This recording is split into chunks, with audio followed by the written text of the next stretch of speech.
are raise your hand if you are a home visitor working directly with families. Well, that is lovely. Okay, so just shout out some of the programs you work with, just so we can have a feel of the different home visiting organizations. Child Find? Okay. Excellent. Cool. We have a good variety. And then I actually met you a few weeks ago, but anybody who didn't raise their hand as a home visitor, just shout out how you interact with our system or where you work. I'm a program supervisor with Healthy Families. Excellent. Awesome. Cool. Excellent. I'm with the Office for Children with Special Health Care. Yes, excellent. All right, so we have a really good variety in here, and welcome to everybody. We appreciate that. Okay, so really quickly, here's an agenda. We're going to go over quite a few things. It won't be as daunting as it looks right now, but we're going to go through, give some information, talk about child development, some screening tools, and then go through and complete a couple of activities. So we'll move there. And I forgot that I put one of these fun little activities in here for welcome and introduction. So I really appreciate you all sharing where you work and how you participate. We are definitely all a part of the larger whole of working with early childhood development. Okay, so a little bit about AzEIP. How many of you have interacted in some form or fashion with the Arizona Early Intervention Program?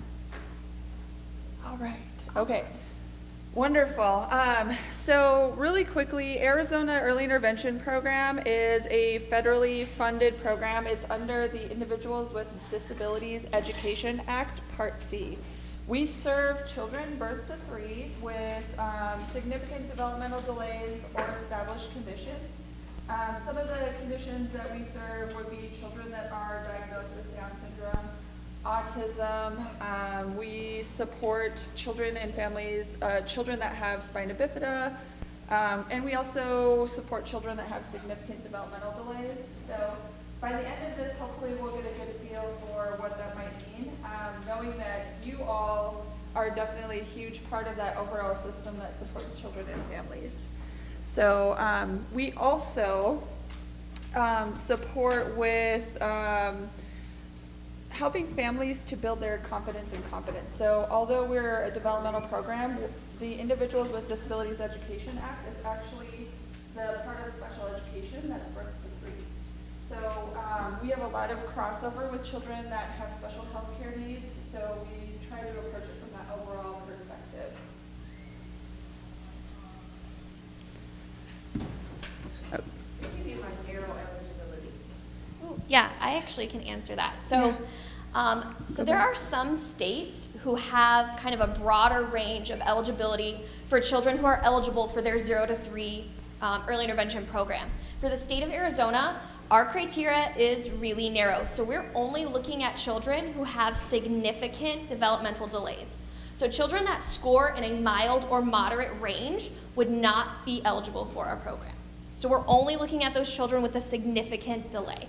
Not all states are like that. Some states do have different eligibility criteria, but for Arizona, it's very narrow. So about 2% of children is what we really serve birth to 3. So even if there's a child who scores that mild to moderate range, when we evaluate them for our program, there's not a guarantee that they're going to be eligible because we are looking for that significant developmental delay.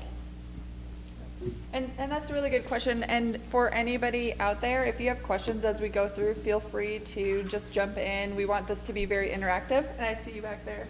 So given that narrow eligibility range, we have programs that, like with Healthy Families, we're told if the child is scoring in the grade, a couple domains, go ahead and give a referral. And I talked to your gal over here at the ASIP table inside, and she was showing me the graph about how many kids are being referred and yet how many receive services, and how that's actually bogging down the needs of the system because you're having to spend all this time doing all this investigating of these referrals to see if there is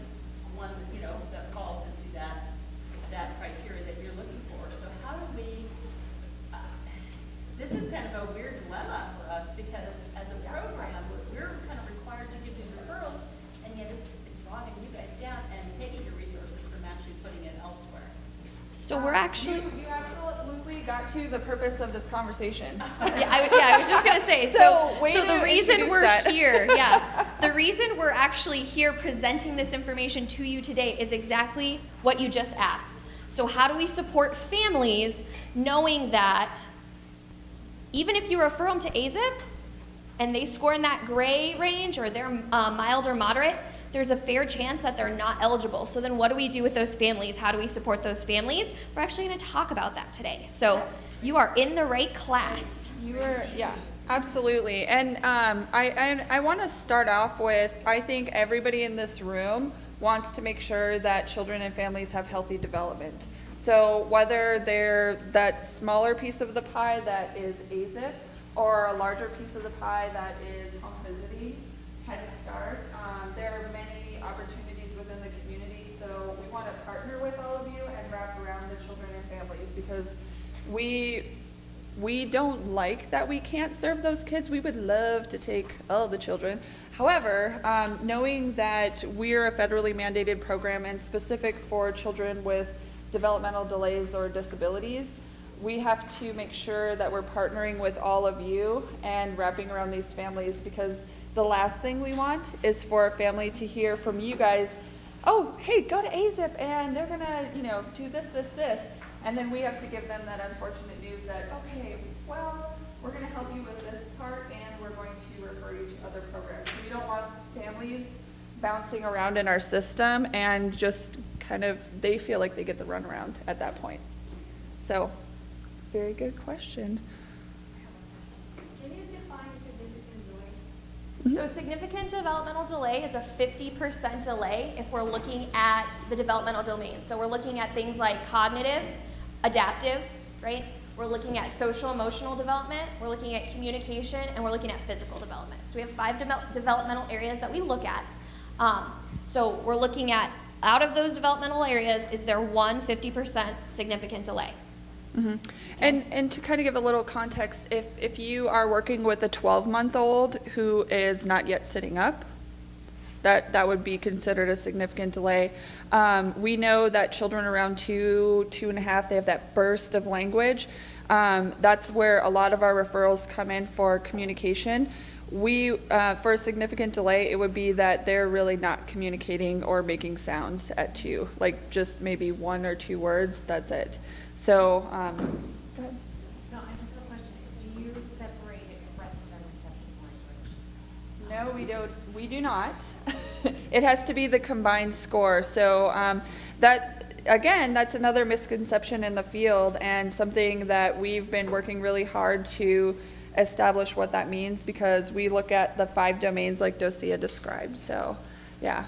And that's tricky, right? Because we know that a lot of times those kids that we serve, they're just kind of going over that hump of being able to express themselves, but they are pretty quick with the receptive language. And so sometimes they don't qualify for our program because of that. So, something else that I just want to add to, so the other way that we can determine if a child is eligible is based on medical records. So if you have a child that you know has an established condition or some pretty severe medical history, that is another way that we determine if that child's eligible. So it doesn't simply have to be based on an evaluation. We typically evaluate children who don't have medical records showing they have some sort of established condition or developmental delay already. So you say they have to have at least a delay in one of those domains? Yep, Yep. 50% delay in at least one of those domains. Yep. Yep. Does that mean they're automatically eligible? If they have a 50% delay in one of those domains, they are automatically eligible for our program. Yep, that's correct. Yeah, and because there's a lot of questions, so I'm going to just kind of take a step back and make sure we walk through the process so that you all understand what that looks like. When we receive a referral, we must act on it. So every kid that comes through our door, we have to try to work to interact with that family. We are required to do so. We are required to determine eligibility and develop an IFSP if they're eligible within 45 days. And an IFSP is the individualized family service plan. So we have a 45-day timeline. You may have heard of that in the field. When we receive a referral, our first step is to get contact with that family, try to find out if we have any records. So part of the reason we're bringing up screening today is because we know that you guys do a lot of screenings, right? So helping us with some of that initial information, if you do happen to have medical records, we try to seek that out right out of the gate. If we don't have medical records or we don't have an evaluation that was done by a doctor showing a delay, those kinds of things, what we'll do is we will do a screening. So we would love to have the screenings before we do another one, right? We don't want to have families going in this whole screening whirlwind constantly. We'll do a screening if we don't have records of that. And then if they are scoring in the black, we will recommend moving to evaluation. I usually when I do a referral, I just put the score, like the ASQ scores in the comment box. Okay. Is that record, or do you want me to, because I've never been contacted to be like, oh, hey, can I get that ASQ from you? That you Yeah. want the referral? I've never been contacted. Is there a way you guys want that, or? 'Cause Absolutely. That's always why we're. Right. Oh, absolutely. So that's really helpful. And I think the other thing is just making sure that we have your contact information. If you're the referral source, so if you're the one that's actually doing the referral, we're also required to say, hey, we got the referral. Yeah. We have to get family permission to request records, and sometimes that is a barrier. Right. So sometimes the families, unfortunately, because they interact with many people, sometimes they think that we're you. Sometimes they think that you are us. Yep. And when we're asking for permission and requests to release information, it gets really confused, and they'll say, oh, I already signed that, or oh no, I don't want to share any of my record, just do my evaluation and I want to get out of here, something like that. So we have to work to break down those barriers, but a lot of times that if you are working with a family and referring, I would say encourage them to provide consent to share with you. That way we can have that really smooth flow of communication. So can we have one slide in ROI, or? Unfortunately, it has to be AzEIP, and that's where some of the barriers. On the end of the agency It- that's requesting, we just have to kind of sit and be ready, because I haven't received that, like, Yeah. Yep. We're actually working with First Things First and other partners to try to make that a little bit smoother process, so stay tuned. Also, we are working on developing a new data system to hopefully help you be able to attach records when you do a referral, Yep. which, Which would solve a lot of problems. Yes. That would solve a lot of problems. Necessary to Both- submit an ROI if you guys. Right. because we- Absolutely. Right, because you just attach, yep, you attach it with the Just referral. like the Yep. pediatrician records or whatever we Yeah. can get our Yep. hands on. Yep. Because we have a permission to share with their pediatrician. right, Exactly. Okay. right? Exactly, and we typically ask for those same, consent to share with the pediatrician, consent for records, but sometimes it takes us longer, probably because they were like, well, we already shared records with somebody, why do we Yeah. have to keep sharing records, right? So, having that data system, we're working on it because we know that it would really support you guys, and it would support us too, so it would support our program as well, so it's two-sided, Absolutely. So let's keep moving forward, because I think a lot of these questions will be answered as we move forward as Yep, well. absolutely. How many of you use the ASQ as a part of your screening tool? Oh my Woohoo! goodness, wonderful. So Awesome. we don't have to get too in depth with this, but we just wanted to get a feel for the types of screening tools, and just because you're from multiple programs, how often are you required to screen typically? What does that look like? 2 times a year? We request it at every interval. Okay, so at those Particularly families that might be concerned about developmental ages. I have a family that has 2 children that are already autistic, and they just have twins, so they want Yep, they want that. ongoing. So we try to do it at every interval that a tool that age is available. Wonderful. Does anybody else have different flows for screening times? It's optional for us to do it. Okay. We're just, a referral program. Okay, We refer families to the appropriate resource that they need. got it. So it's optional for us to do the ASQ. Sometimes they do it. Okay. How many of you guys are using the ASQ-SE? Okay, awesome. So about the Awesome. same amount of you who are doing the ASQ are using the ASQ-SE. That's great news. Okay. Well, I think there's a reason that many of us are using the ASQ, and we're actually working to hopefully increase the use with pediatricians as well, so that we're all speaking the same language. So this is really wonderful to see how many of you are using this. We all know that there's a correlation between the screening in the ASQ when it's done, with fidelity, to potential developmental delays. So there's a lot of research out there showing how effective the ASQ is as a tool. Also, we love using the ASQ because it matches the domains for early intervention, right? So we have all of our programs are using the ASQ as part of the eligibility process for children that don't have medical records. So we don't screen kids that do have an established condition because, let's face it, if your child already has a diagnosis, let's say of Down syndrome or something like that, this gives us some information, but we know that those children might have a different developmental trajectory than a typical child, so it's not as effective using these types of tools. And one of the other reasons we use it is because of the parent report. So we were talking yesterday about really helping families get engaged in the process. This is one of those ways of not just saying they're an equal partner, but really supporting them with looking at their child's development and saying, have we tried this activity yet? Do we know that your child is doing this, and really helping them be a part of the team and observing their child's development. Yep. So.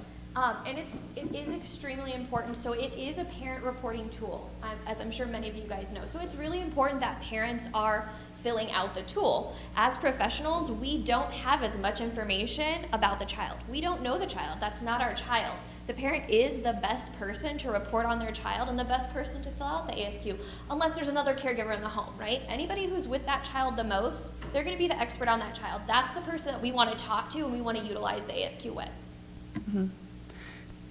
And we wanted to bring this up. So we recognize that there are definitely differences between what professionals might see as a developmental area and what parents might see. One of the things that I like to bring up with a group like this is we actually look at our referral data and see, by referral group, how many of those children referred are ultimately determined eligible. And the highest percentage of kids from a referral group that are determined eligible are from the parents. When a parent makes a referral, they're more likely to become eligible. So for me, I just feel like that's really impactful, because sometimes as professionals, we might see things like parents are having a hard time talking about development. They might have a hard time recognizing some of the different developmental stages, but at the end of the day, they really do see it, and they are the first ones that are recognizing it. So, and we're a partner with them, so some of the things that they may not understand, we can definitely support them. Okay. So again, we want to be sure that we have that true collaboration with the parents and that reciprocal learning. One of the really great things about the ASQ is not only is it a screening tool, but we also have all of those handouts and different guidance tools to support them with when they may not understand the skill or they may not have tried it. We have that opportunity to be in collaboration with them and support them with practicing. So it's not only that screening tool, but often it's a learning mechanism moving forward. And just speaking a little bit about our program, so we actually really support parent engagement, right? That's like key to our program is parent engagement.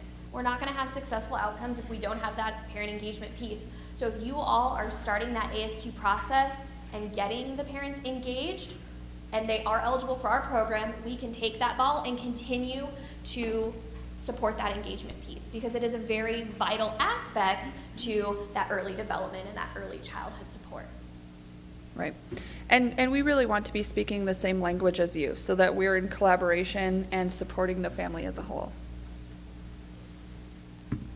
So one of the things that we do know is that screening tools are a huge part of what we do, but they do not diagnose. So when we do recognize some of the delays or something else coming up, we do need to go and get that more comprehensive evaluation, or perhaps refer out to a pediatrician, refer out to health plans when appropriate, So it really, it's just that first step. We're just screening to see what that looks like. And also, we want to use a screening as a tool, but that's really it. This isn't necessarily to be used as a curriculum or, just that step-by-step process of, well, now you're saying 2 words, so we have to get you up to 50 words, and then you can start speaking sentences, because we know that development does not go in those straightforward pathways, just as we were talking about yesterday with the keynote. We're all over the place. So this is part of the information that we use to support a family, but it does come back to us hearing what the families are saying and supporting them with where they're at. Okay, and I was really excited to see how many of you are assessing social-emotional development. Social-emotional development is absolutely the foundation for so many things that we are looking forward to. It's the foundation for language. It's a foundation for literacy moving forward. It's a foundation for learning. Children are not able to learn if they're not able to connect with their parents and caregivers. That's how we learn. So it's a huge part of what we do. We also, with IDEA, obviously that's definitely identified as one of the domains. Arizona Early Intervention Program is specifically focusing on social-emotional development because of basically the state of the state. So we know that our children have challenges. Many of our children are on access. Many of our children are in foster care. Many of our children are dealing with traumatic experiences in early childhood, and we know that we need to have that specific focus to support them with their later learning. What we have in this room, you guys are it. You're helping families learn what they need to do to teach. You're helping children get those foundational skills that they'll use when they go to school. So we definitely want to focus on the social-emotional behaviors and supporting families with those overall outcomes. So does anybody have any questions with that? You all know this stuff, so that's good. We can blast through. Okay, so some examples of how social-emotional development really gets to what we can do. Attachment leads to better regulation, and you all see this probably every day. You see the consequences of it. So the attachment leads to communication. That lovely video that we had yesterday of a baby as young as 2 months old being able to communicate with the mother before we even have language. So it's so important. The autonomy of 2-year-olds, like you all know what a 2-year-old looks like and how independent they like to become. So that's a big part of the learning. How do I figure out how to do things on my own and feel safe in my environment to be able to explore how to do that? And then, of course, as we get older, we're establishing peer relationships. We're understanding some of those unwritten rules that we have. When you see a preschool classroom versus a kindergarten classroom and understanding those relationships and how children begin to learn and understand what the expectations of behavior are as they grow older, it's such a huge part of what we do.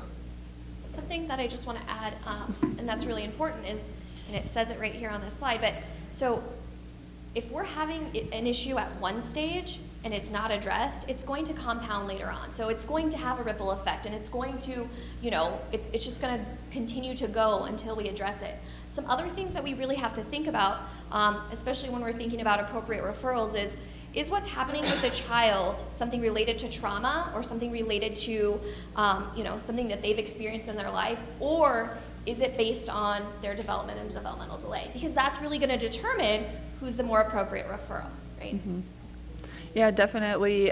We see a lot of referrals for children that they might have gone into foster care, right? And so when that foster family refers a child, they're not speaking, they're not moving, they might not even be eating, and they do not look like the same child that they might look like 2 weeks later when we go out to do a screening and evaluation because they've come into a home, they've stabilized. And so we really wanted to bring this up because that's a big part of what you all likely see as well. Go ahead. Yeah, I do see that a lot, and my question is, how much time should you let go by after placement and then doing an I mean, how much of a acclimation to the new environment that this child needs to experience before you can get at least an accurate screening. So what would be your thoughts about, is it a month, is it 3 months? I mean, what would you?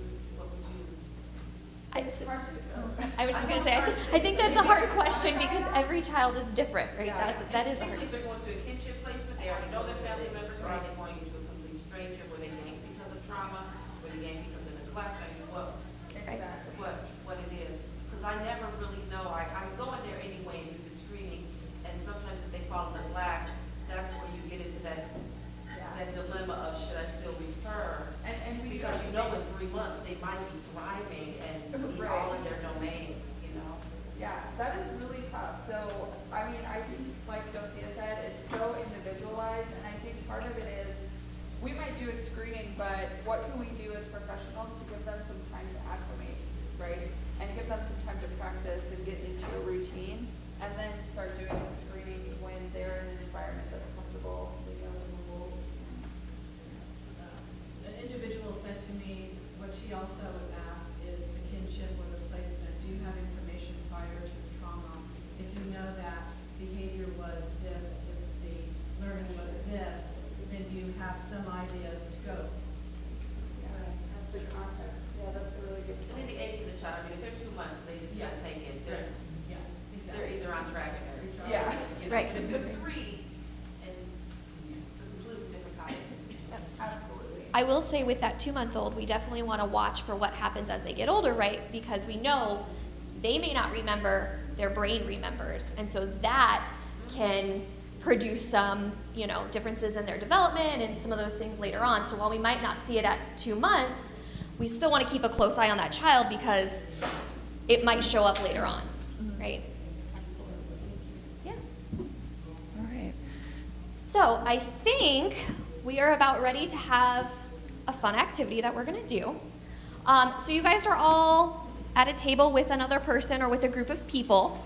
So I want you guys to work in groups. So you have some pages in the very middle of your table. So I want you guys to each take one. You can each have your own. That's fine. If we need extras, just raise your hand and we will drop you by another one. Okay? I think there are plenty of extras around, but let us know if you don't have one. So what you guys are going to do with this activity is you guys are going to work together as a group. And what I want you to do for each category, so there are 3 categories. There's acquiring and using knowledge and skills, positive social relationships, and taking action to meet needs. So for each of those categories, I want you to organize what comes first, okay? Which activity, which skill comes first? So you're going to rank them from the earliest skill to the latest skill. We'll give you guys about 5 to 7 minutes.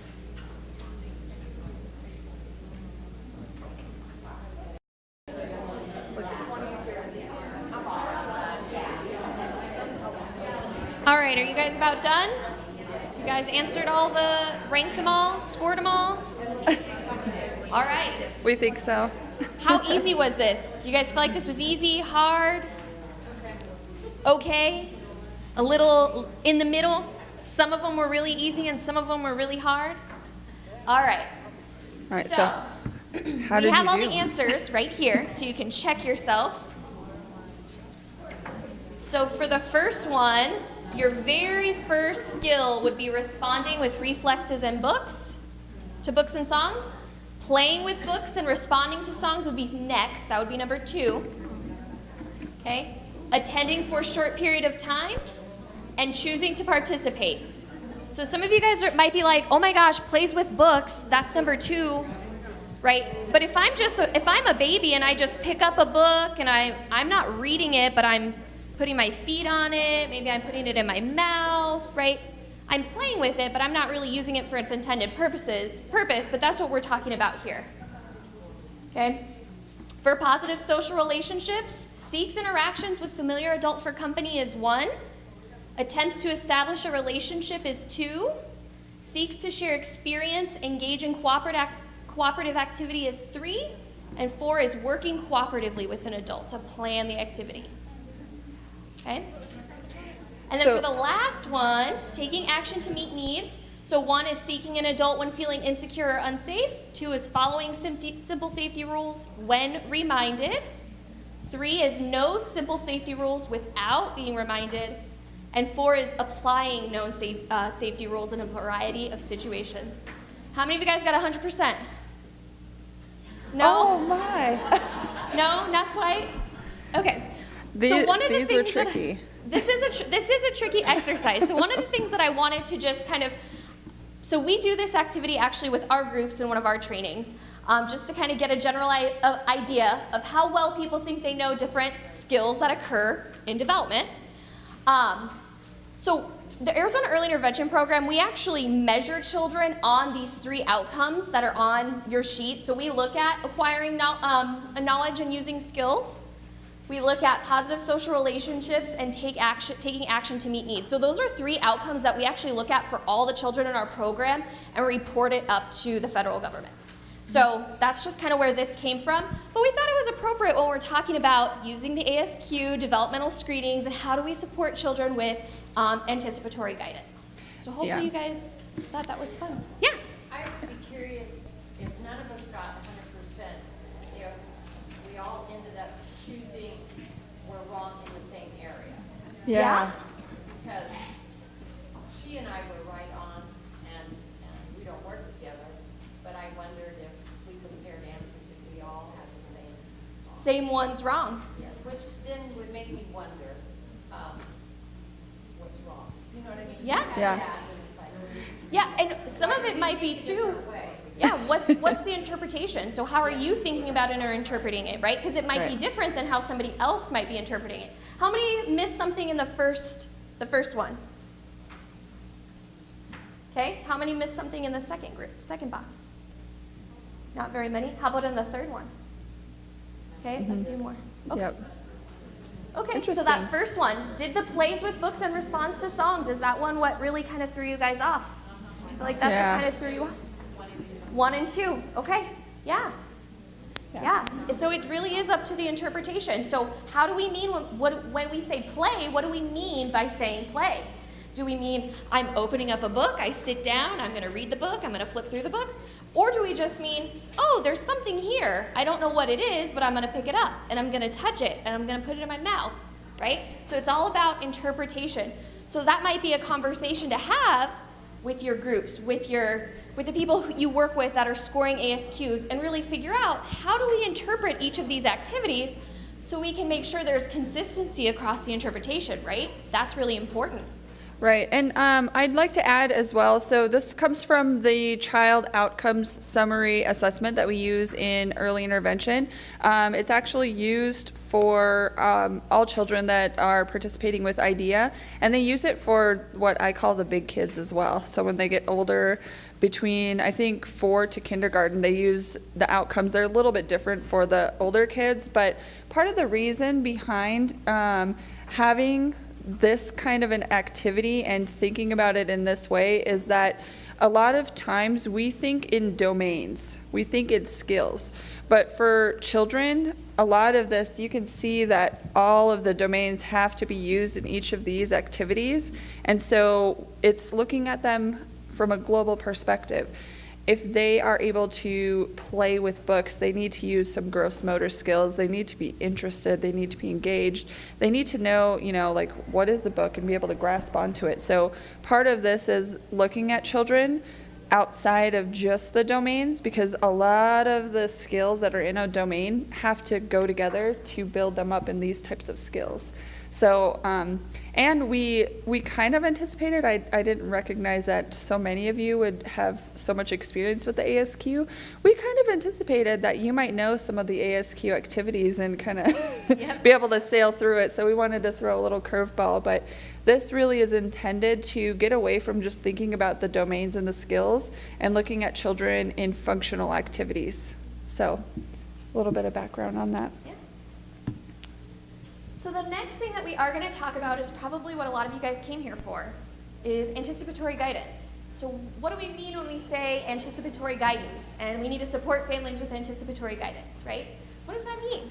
So it's really how we are helping families to understand what are age-expected skills for their children. What are they? What does it look like? Some parents don't know. Some parents don't know what's age expected.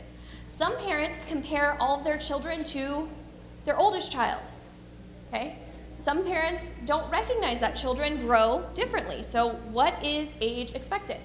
So when we think about anticipatory guidance, we're really looking at providing families with the opportunity to observe their child interacting and really participate in helping them learn, okay? If a child has never done something before, has never tried something before, can we really say that child's delayed? They never had an opportunity. So how can they be delayed if they've never tried it? We don't know yes and we don't know no. But a way to find out is to support the family to practice it with their child. Okay, the ASQ and the ASQ-SE, those are both really good tools that provide anticipatory guidance right on the page. Okay, if there's a person or a family member who, I don't know if my child can do that, and most of you guys know, well, let's find out. Let's try and practice. Maybe they can't do it today. Why don't you practice for the next 2 weeks and see what happens, right? Maybe they want to look ahead and see what their child might be doing 6 months from now, okay? That's okay. If the child never has the opportunity, never practices, how do we know whether they can do something or not? How do we know if it's a delay? If a child falls into the gray range, okay, if they have a moderate or a mild delay, we should be supporting families with age-expected skills and what things they can do to support their child's learning. So we actually included some resources on here that can be supports to families aside from the ASQ, okay? So there are activities, if you guys have the ASQ toolkits that come with that lovely book, okay, there are tons and tons and tons of activities in that book. Tons of activities in that book, okay? Strong Families Arizona, there's a resource page that has tons of resources on it that describe different activities, different things that you can do with families to support that, okay?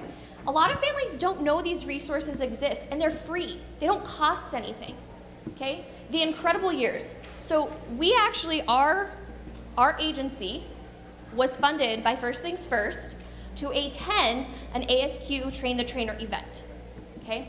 Through that event, we discovered lots of resources that we didn't know about, and the Incredible Years is one of those. So the Incredible Years is a parent training website. It provides information and support for parent training, okay? Parents, caregivers, those are the best people to support their children because they're the ones who have the most interaction and the most involvement. So there's that. Read on Arizona. So early literacy is very, very important, and that can be a way to support children and families with that anticipatory guidance piece, okay? So those are specific resources that you guys can tap into and look at. Some other things to really think about are, what are those other agencies that we can refer to?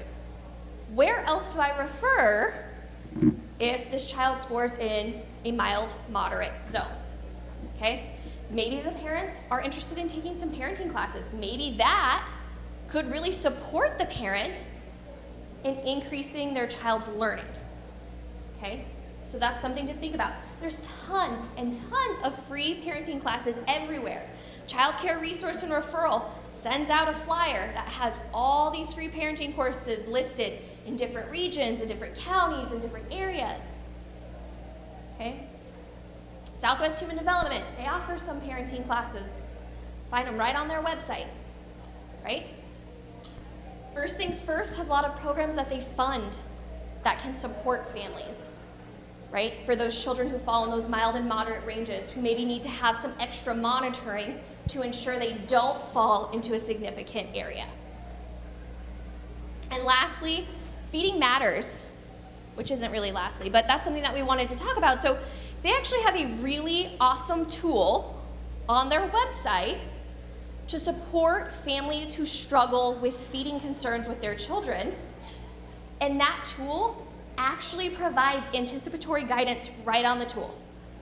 So if they answer a question with a yes or a no, it's gonna pop up and say, at this age, this child is expected to do this.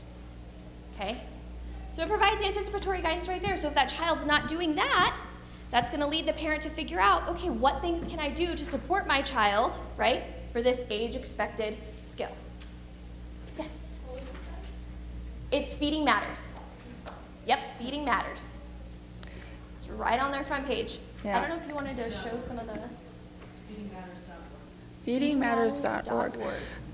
One of the reasons we wanted to bring it up too is because a lot of those children that fall into the mild and moderate, the first things that you see are some of the feeding difficulties. So it's a really great opportunity. It's almost, they're actually working on developing it as a screening tool and using it with pediatricians to have that early identification of feeding disorders. So it's a really great resource, and we wanted to bring it up specifically because we recognize that if children are not supported right out of the gate with having those healthy relationships with food and nutrition, it can lead to some of the developmental delays, and it's a big part of prevention. So we love supporting all the children and families that we have in our program, but when we see children, they come in with failure to thrive, we want to be sure that there are a lot of our community members supporting them before it gets to that point. So.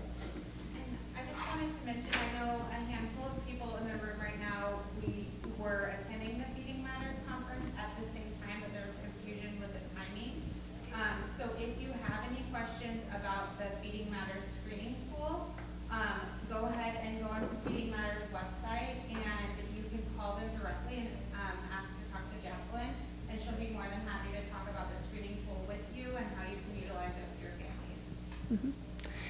And we'll go ahead and go through some of the websites at the end too. We pulled up a few resources that are pretty common things that families utilize. One of the things I wanted to bring up, how many of you are from more rural areas, maybe not Maricopa County? Okay, we have a handful. So we wanted to bring up First Things First because each region has its own separate program. So many of you might have interacted with different First Things First programs, but if your agencies aren't on those regional councils or participating, we also encourage you to get involved in that way. It helps for the First Things First boards to hear from all of you that are on the ground and working with the children and families and really seeing those needs. I went to the Coconino County First Things First meeting not too long ago, and so they were really exploring what do they do next. So it's important that you all know you have a voice in how we're supporting children and families and really recognizing what the needs are locally as well. Okay. So we just pulled some of the stuff from the ASQ, that toolkit, okay? So some things to show you, just kind of give you a brief little glimpse. So this one is social emotional activities for babies 6 months old. Okay? A lot of times it's hard for parents to really come up with what are these activities that I can do or should be doing to support my child's development. And so there are handouts that provide them with some answers. We don't expect that a parent's going to do everything on here, but if they choose one thing that they're going to start doing every day, right? If they choose 2 things that they're going to start doing every day, that's going to make a huge difference than if they're not doing anything right now, okay? Some things are read to your baby, snuggle up close, point to pictures, and talk about what you're seeing. It doesn't matter if your child is young and they're not reading yet, but you can help them. You can show them that expectation. You can spend time with them, right? You can engage with them, and that's a way to build a connection and build some of that early literacy. Build some of that social emotional development that's very vital to those young children. Okay, and then this one, communication, that's always a big piece, right? Communication is a big piece. So they have a whole page on activities for communication to help toddlers grow. Okay, this includes things like talking about what happened today, okay? Telling family members what you saw, what you did, right? Encouraging some of that reciprocal communication. Describing different things in your house, different things about your day. Acting like maybe a broken record sometimes. But it's important for children to hear that language so you can start developing it, right? And I think it's an opportunity, you all know your families very well, right? So we know that we don't want to just go out there and say, okay, if you do these 3 things, everything's going to be great. We have to recognize that every family has their own context. Every family has their own activities that they do frequently. So this is an opportunity to say, when are you guys really hanging out together?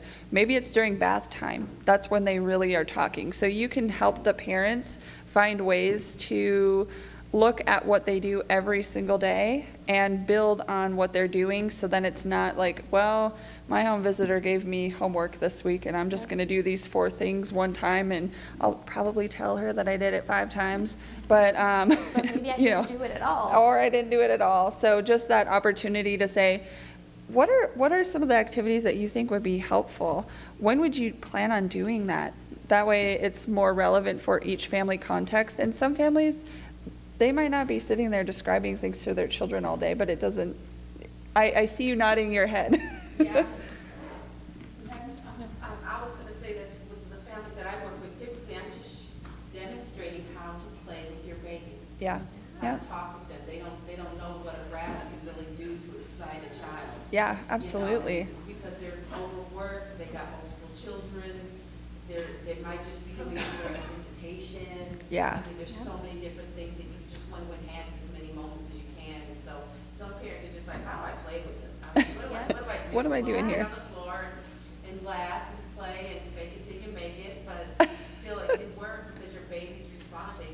And when you start seeing those responses, you just want to know more about how can I get that same reaction. Exactly. And it's an opportunity to say, well, how do you usually interact? What does that look like? Because, I've worked with families that they can't get on the floor. Like maybe it's a grandparent or maybe somebody that has some physical limitations. So when do you interact? What does that look like? Oh, it's at the dinner table. That's when you guys are chatting. So building that into what they're doing.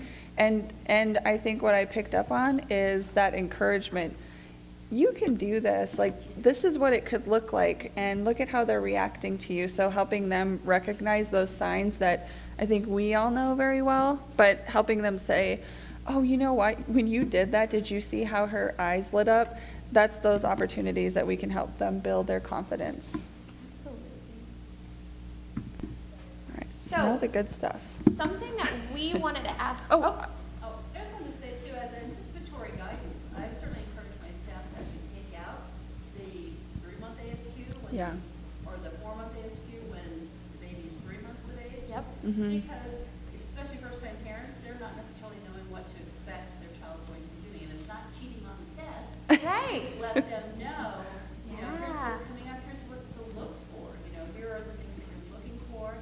And then, using all these resources that, you're citing to, bring the activities and to help them understand how they can build those skills within their baby. Mhm. But certainly take out, the Yeah. upcoming ASQ several weeks in advance. Absolutely, and building their courage. So for children that are 3 months old, probably most parents are thinking, when am I going to be able to sleep? So, sometimes it's letting them know you're almost there. Look at these things that are happening now. This is probably what you can expect next. Or, if they're getting close to the 18-month range, it's like they like to be all over the place. And so helping parents understand, oh, you know what I see happening here? We're almost at that point where they're going to be exploring and they don't really know about rules. So this is a great time to think about how you're going to prepare for safety. So that anticipatory guidance, and I wish I had more information about what was happening next when I was raising my son, that's for sure. So And think about how great that conversation would be if you go out for the 4-month screening and things are looking great.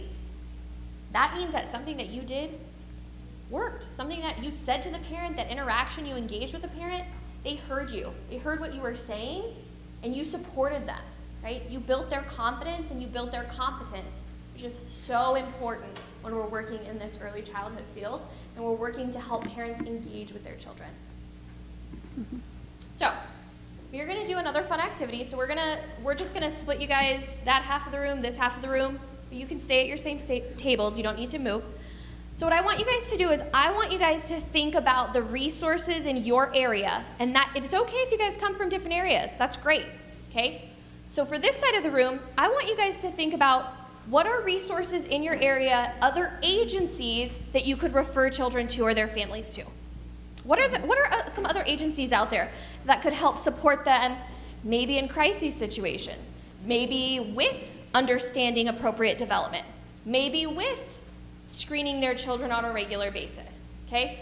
What agencies, what resources do you know about that could support families? You can just write them on the back of your activity we did earlier, or if you want to use your own paper, you're welcome to. This side of the room, I want you guys to think about what different tools you know about, what different resources you know about, free resources that you know about, that could help support some of that anticipatory guidance that we talked about, okay? So what resources can you think about that can help families understand what are age-expected skills, okay? What can I do to help my child learn? What can I do to engage with my child? Even if they're things that you guys just know about, okay? So write it down on the back of your sheet. And we will ask you for some feedback later, so if you're not the most talkative person, just pass your notes and, you can elect a leader if you need to. If you feel like you want to join another group, you can absolutely join another group. So Excellent. hopefully you guys learned a new resource that you didn't know about that now maybe you can share and utilize and support families with. Absolutely. I was hoping somebody would say CDC. That's what I used to use, especially for free materials. It's amazing. So yeah, I definitely have used many of those. So I wanted to I'm going to really quickly, because I would like to get you all out early for lunch so that you can get a head start. I have the AzEIP website up. We do have videos and different tools, information for families. So if you have a family that you might be thinking about referring, we do support families. If you are screening and a child is in the black in one of the areas, we would recommend a referral to AzEIP. If they're in the gray or maybe some scattered skills, we would recommend looking at some of the other community resources just to support them with practicing. There might be other places that they can land. And I wanted to bring up a couple of things. So of course, we talked about Incredible Years. 0 to 3 is a wonderful site for developmental information.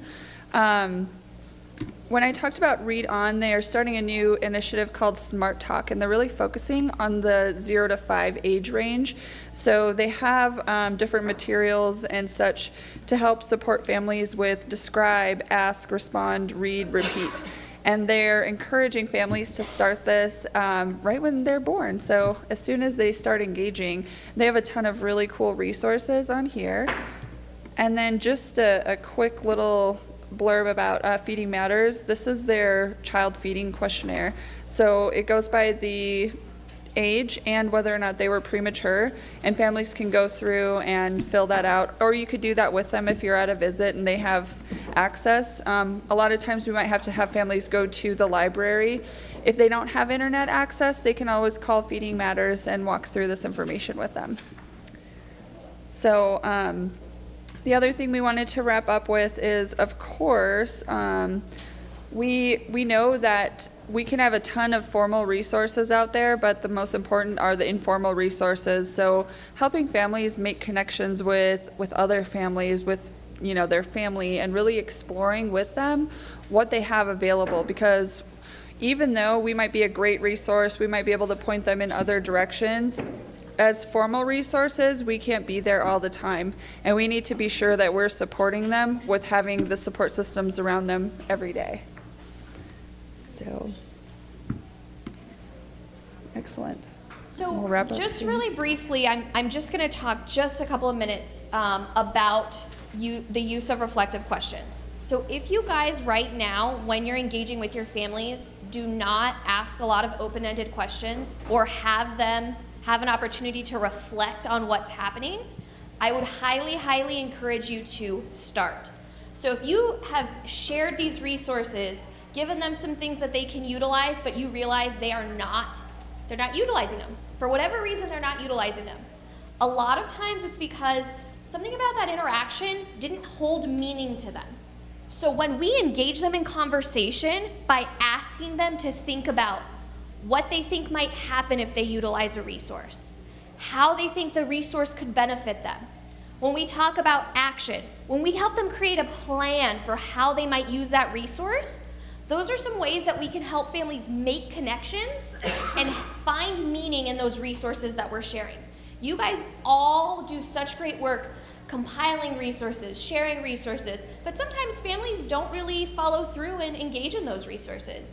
Sometimes the missing piece is, how did we bring up that information? How did we have a conversation with them about it?